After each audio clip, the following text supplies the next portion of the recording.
You sit down to work and can't get started. Not because you're lazy, not because you're distracted. Your brain just won't engage. It feels like thinking through wet concrete. You've been calling it stress. The research has a different name for it. Brain fog is one of the most common complaints doctors hear from adults over 35, and it's one of the most consistently dismissed. You're told it's stress. You're told it's poor sleep. You're told it's just part of getting older. You're sent home with no test, no diagnosis, and no explanation. But here's what the research is now showing.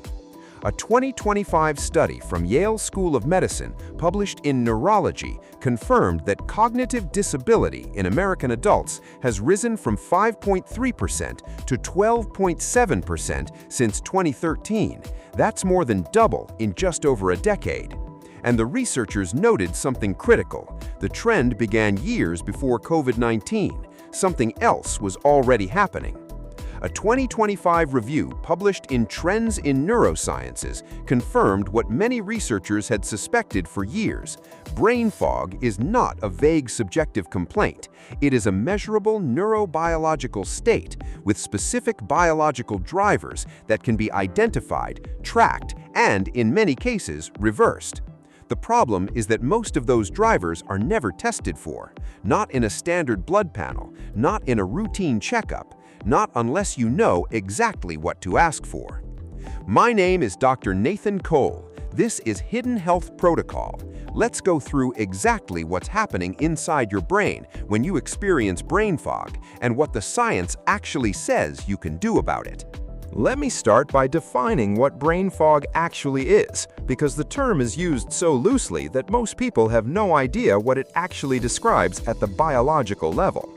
Brain fog is not a diagnosis, it's not a disease, it's a cluster of cognitive symptoms, difficulty concentrating, slowed processing speed, reduced working memory, mental fatigue that arrives early in the day, that share a common underlying mechanism. That mechanism is reduced neural efficiency. Think of your brain as a city's electrical grid. When the grid is running cleanly, lights come on instantly. Everything responds. Brain fog is what happens when the grid starts running at reduced capacity. The infrastructure is still there, the wiring still exists, but the signals are slower, weaker, and less reliable. Neuroimaging studies confirm this. Adults experiencing brain fog show measurably different brain activation patterns during cognitive tasks, not because brain regions have disappeared, but because the communication between them has become less efficient. The brain is working harder to produce the same output, and that extra effort is what you feel as mental exhaustion by midday. The question is, what's slowing the grid down? The research points to three primary drivers, and none of them are stress. Driver 1. Neuroinflammation.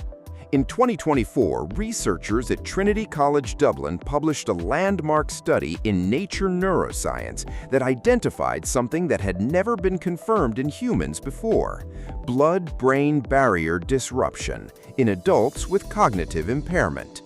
The blood-brain barrier is exactly what it sounds like, a highly selective filter that surrounds your brain and controls what enters from the bloodstream.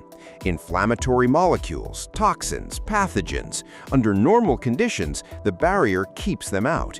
But when systemic inflammation is chronically elevated, the same inflammaging we covered in the last cluster, that barrier begins to weaken. Inflammatory molecules cross into the brain.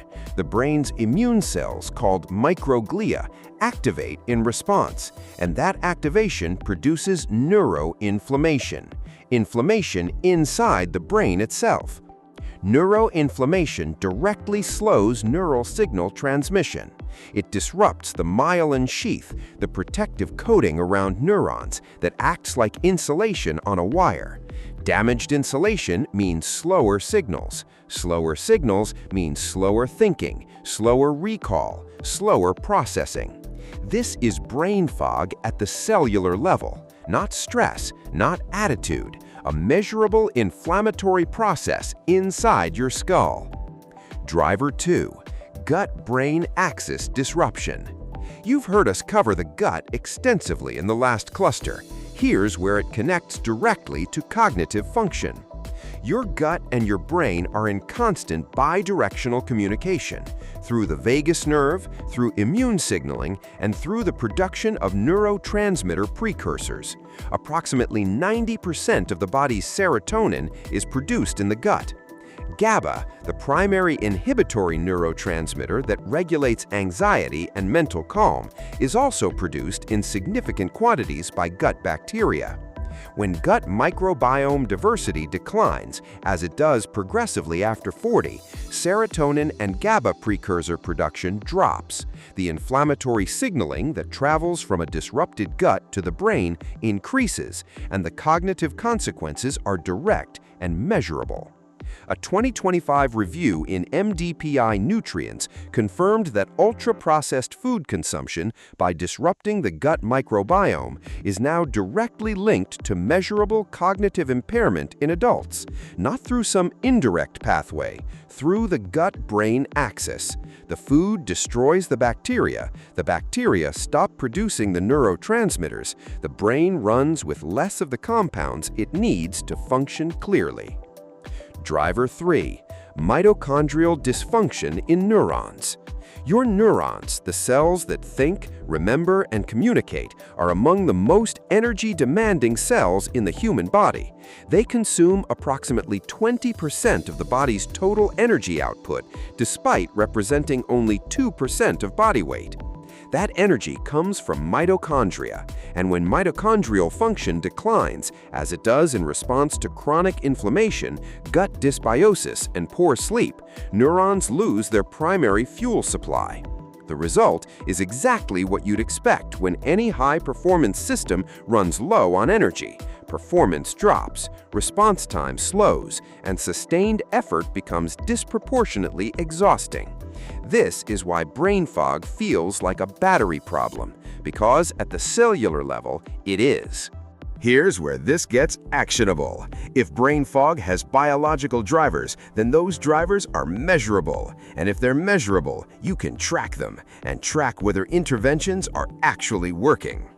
The first marker is high-sensitivity CRP. We covered this in the inflammaging video, but it's worth repeating here because it's the most direct proxy for the neuroinflammation driving brain fog. Below 1 milligram per liter is the target. Most standard panels don't run hs-CRP. Ask for it specifically. The second marker is fasting insulin.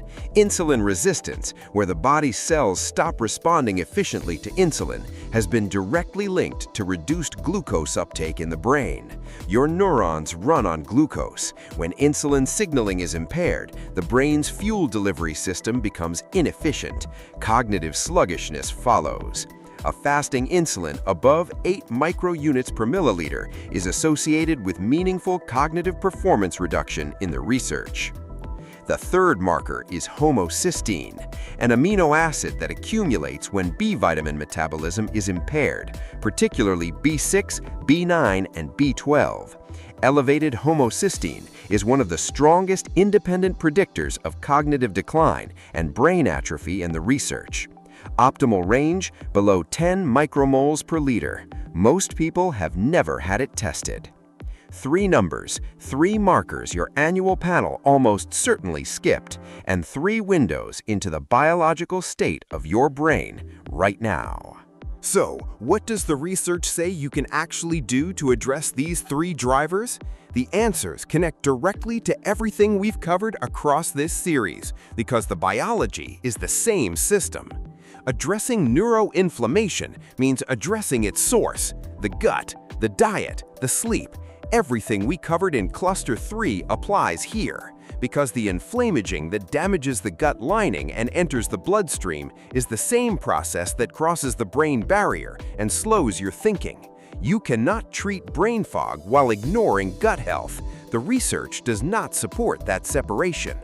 Addressing gut-brain axis disruption means restoring microbiome diversity, fiber diversity, fermented foods, removal of ultra-processed food additives, the same protocol, the same mechanism, the same outcome. More serotonin precursors, more GABA, less inflammatory signaling reaching the brain. Addressing mitochondrial dysfunction in neurons means the same inputs that restore mitochondrial function everywhere else in the body. Aerobic exercise is the most potent stimulus for mitochondrial biogenesis, the creation of new mitochondria, identified in the research. A 2025 study confirmed that 24 weeks of combined cardio and resistance training measurably improved cognitive processing speed and working memory in adults over 50 through mitochondrial restoration, not through any direct neuromechanism. And homocysteine responds to B vitamins, B6, folate, and B12, found in leafy greens, legumes, eggs, and fatty fish, are the primary tools the body uses to metabolize homocysteine.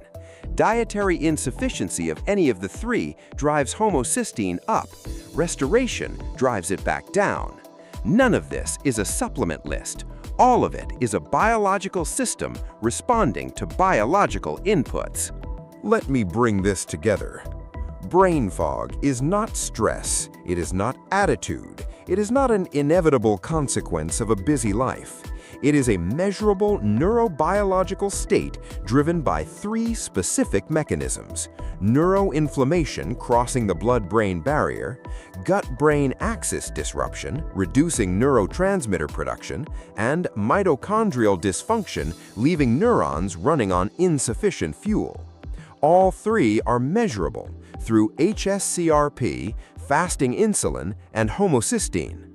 All three are modifiable through the same inputs this entire series has been pointing to: gut health, diet quality, consistent movement, deep sleep. The cognitive disability crisis in America, confirmed by Yale in 2025 as having more than doubled in just over a decade, did not happen because people got lazier or more stressed. It happened because the biological environment that supports clear thinking was systematically undermined by diet, by inflammation, by a gut ecosystem in collapse. The biology is reversible. The research says so. And it starts with understanding what's actually happening, not what you've been told to accept. I've left a link in the description.